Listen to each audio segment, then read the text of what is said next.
Welkom by Zelfs Daily Dish. Ek gaan gou vir julle wys hoe maak ek my kleitjies aan of boelers wat jy bo op jou kookvleis pak. Ja, ek het sommer kookvleis gemaak, net so vinnig.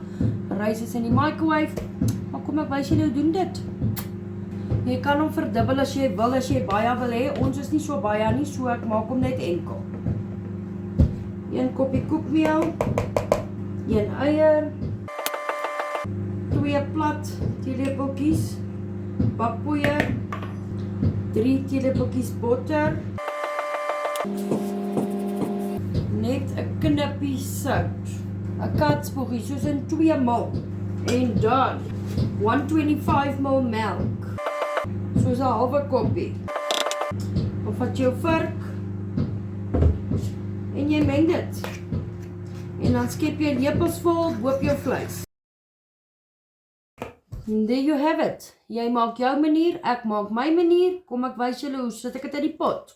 Vat 'n lepel, dan druk jy hom in jou sous, en dan skep jy 'n balletjie, en dan val hy maklik af.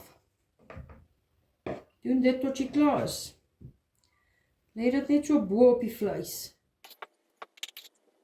Ek het selfde soos laas net my ei gebraai, met bietjie tamatie, en my vleisie ingesit, met water, dit gekook, en nou sit ek boelers in, sout, spice, bietjie curry, bietjie borrie, ek gaan nou vir jou sê my baba. Ek maak vir ons daai lekker broodjie koekies wat jy like. Sit die deksel op,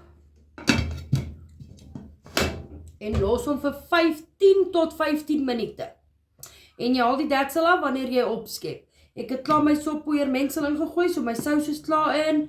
Eie, tamatie, vleis, aardappeltjies is sag gekook. Boelers sit jy heel laaste in.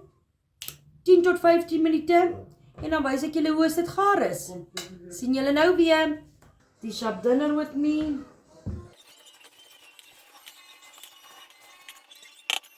A bietjie rice. Lekker kleitjie. Kookvleis, boelers, rys, aardappeltjie. Dit is wat ons eet vanaand. Los vir my in die comments wat julle eet. En mag julle 'n geseënde dag hê. Be blessed.